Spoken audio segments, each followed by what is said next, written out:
Σε αυτό το βίντεο θα δούμε πώς μπορούμε να εισάγουμε ένα προϊόν, πώς μπορούμε να βάζουμε σωστά τις τιμές, επίσης πώς μπορούμε να βάζουμε τιμές στα επιπλέον χαρακτηριστικά του κάθε προϊόντος, όπως είναι οι διαστάσεις, το μήκος, ο τύπος κτλ.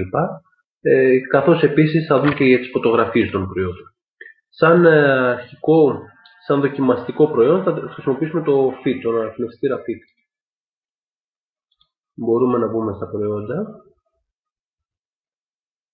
και εδώ πέρα που λέει και εδώ πέρα μπορούμε να δημιουργήσουμε ένα καινούριο.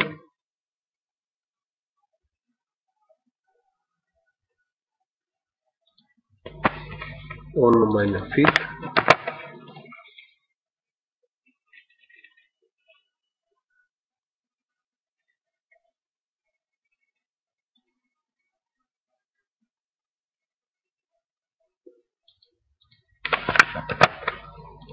Ο κατασκευαστής είναι η Picasso.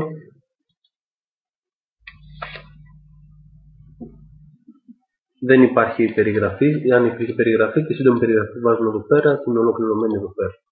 Τώρα να δούμε, καταρχήν να βάλουμε και στην κατηγορία αναπνευστήρες είναι.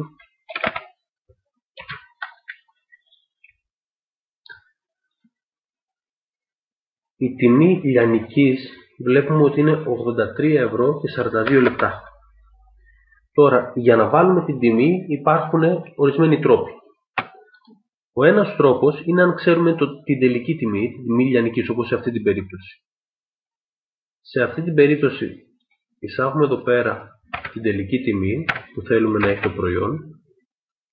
Εισάγουμε τους κανόνες που θέλουμε που εφαρμόζονται σε αυτό το προϊόν. Για παράδειγμα, αυτό το προϊόν έχει ΦΠΑ. Οπότε, κλικάροντας το Calculate the Cost Price και πατώντας Save, θα υπολογίσει από μόνο του το e-shop την αρχική τιμή.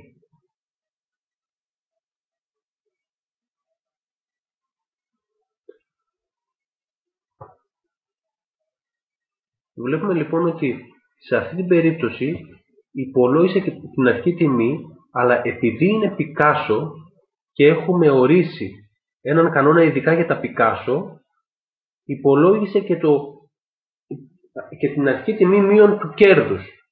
Οπότε, στην ουσία, υπολόγισε την τιμή του καταλόγου.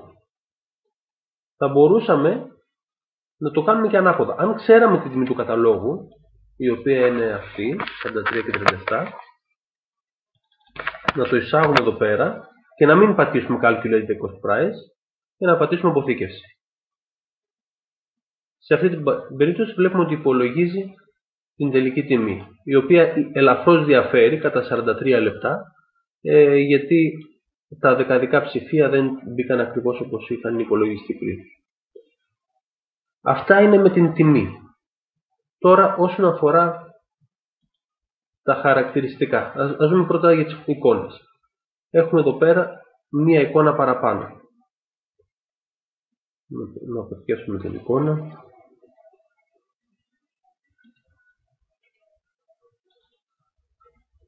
Πρώτα βάζουμε την εικόνα την οποία θέλουμε να χρησιμοποιήσουμε ως κεντρική.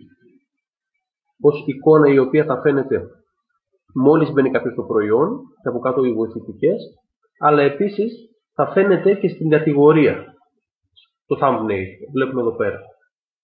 Λοιπόν, αυτή είναι η πρώτη εικόνα που εισάγουμε. Τώρα, τι μέγεθος έχει αυτή η εικόνα?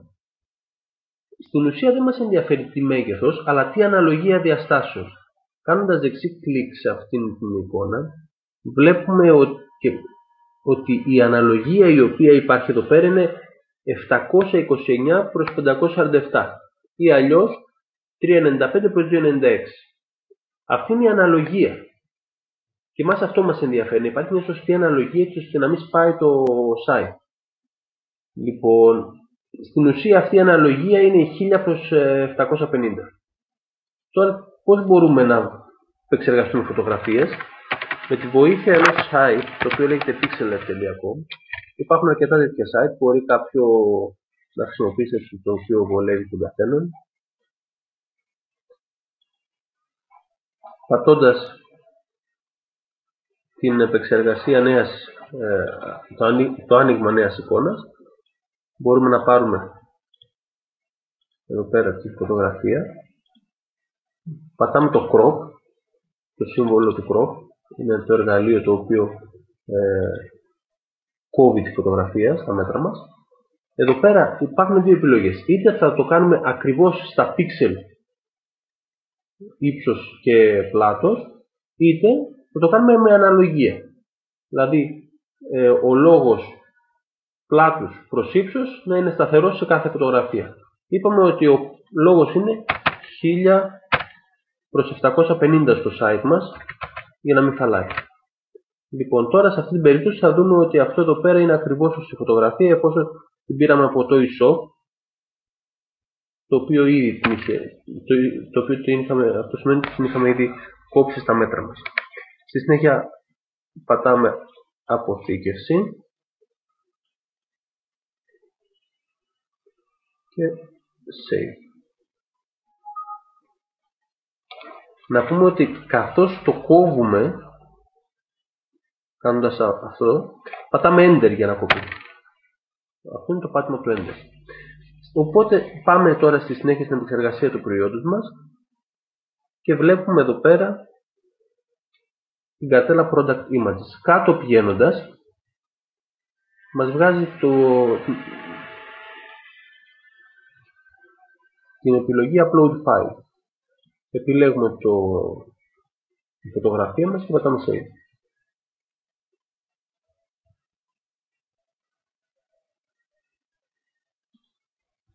Τώρα έχει δημιουργηθεί η φωτογραφία. Πηγαίνοντας στην κατηγορία Intro, θα δούμε ότι πρέπει να υπάρχει στην κατηγορία αναπνευστήρες, συγγνώμη, θα δούμε ότι πρέπει να υπάρχει ακόμη ένα feed. Είναι αυτό που έχουμε μόλις κάνει. Λοιπόν, για πάμε να δούμε πώς φαίνεται τώρα από μέσα. Είναι εδώ πέρα ο αναπνευστήρας που μόλις σηκώσαμε. Για να σηκώσουμε μια βοηθητική φωτογραφία από κάτω, ξαναεπιλέγουμε ακριβώς με την ίδια διαδικασία την επόμενη φωτογραφία. Οι επόμενες φωτογραφίες δεν μας ενδιαφέρει να διατηρούν μια αναλογία, εφόσον δεν παίζουν κάποιο ρόλο από κάτω οι φωτογραφίες οι οποίες εμφανίζονται. Λοιπόν, τώρα πατώντας ανανέωση, βλέπουμε ότι προσθέθηκε και η δεύτερη φωτογραφία. Με τον ίδιο τρόπο μπορούμε να συνεχίσουμε να εισάγουμε φωτογραφίες. Τώρα στην περίπτωση που θα θέλαμε κεντρική φωτογραφία να αλλάξει και να γίνει ο ολόκληρος, για παράδειγμα εδώ πέρα στην περίπτωση αναπνευστήρας και όχι αυτός ο οποίος είναι δεμένος κόμπο, θα μπορούσαμε πολύ απλά με το drag and drop να το κάνουμε αυτό. Η πρώτη φωτογραφία είναι και η κεντρική του κάθε προϊόντος. Οπότε βλέπουμε ότι είναι πάρα πολύ εύκολο, αν έχουμε μαζέψει αρκετές φωτογραφίες, να ορίσουμε εμείς μετά ποια θα είναι η κεντρική. Πάμε να δούμε τώρα μερικές λειτουργίες για το πώς μπορούμε να βάλουμε επιπλέον χαρακτηριστικά.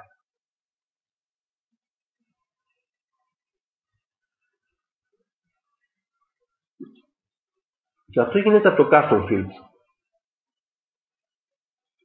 Ας πούμε ότι θέλουμε να ορίσουμε μεγέθη. Υπάρχουν 3 μεγέθη αναπνευστήρων, ας πούμε. Το μικρό κάνει 82 και 99. Το μεσαίο κάνει 95 και το μεγάλο κάνει 100. Μάλλον ας πούμε 82, 90, 100. Τότε τι κάνουμε?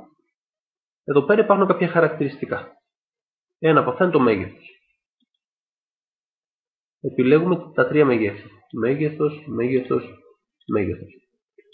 Πάντα ξεκινάμε με αυτό το οποίο έχει την default αξία, την οποία έχουμε ήδη ορίσει. Αυτό, αν πούμε ότι είναι το small, δεν θα έχει επιπλέον αξία. Αυτό, το value εδώ πέρα, το πεδίο αυτό, ορίζει την επιπλέον αξία. Εδώ πέρα μπορούμε να πούμε medium. Και εδώ πέρα μπορούμε να δούμε large.